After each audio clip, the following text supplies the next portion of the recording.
20 июня 1920 году грузинские власти учинили кровавый погром на земле наших предков. После распада Российской империи в 1917 году Грузия провозгласила свою независимость и решила подчинить территорию Южной Осетии. В этом вопросе для них был очень важный пункт. Им нужна была земля без осетин. Осетинский народ встал на защиту своей родины. Грузия начала жестоко подавлять очаги сопротивления, устроив кровавую бойню. Десятки тысяч людей стали беженцами, десятки были убиты и погибли во время перехода через заснеженные горы и перевалы в Северную Осетию. Во время одной из таких карательных операций в черте города Цхинвал в плен попали 13 участников сопротивления. Грузины запросто могли убить их сразу, но им нужно было совершить показательную казнь, чтобы подавить в людях всякое стремление к свободе. Коммунары содержались в одном из домов в городе Цхинвал. Глубокой ночью ребят вывели на казнь. Палачами вызвались стать Гогия Касразы, Артем Лохов и другие представители местных меньшевиков. Коммунары были построены в две шеренги на расстоянии 25 шагов от расстрельной команды. Один из них, Андрей Джуоев, обратился с речью к своим палачам, призывая их не совершать преступления. Он же и был убит первым. Раздался залп. При этом один из коммунаров, подросток, сумел вырваться и попытаться бежать, но он был настигнут конными гвардейцами и застрелен. После этого людей стали добивать одиночными выстрелами.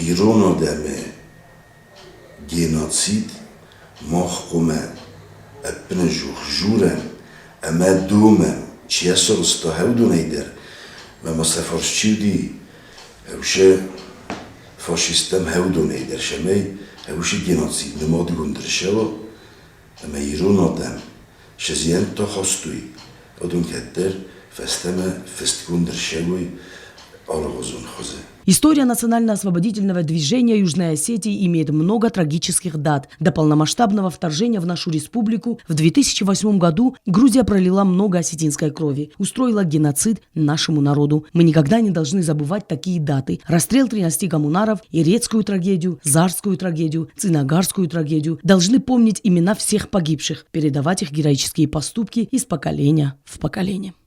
Оксана Джуева, Зарема Арсоева, ГТРК ИР, информационный выпуск сегодня.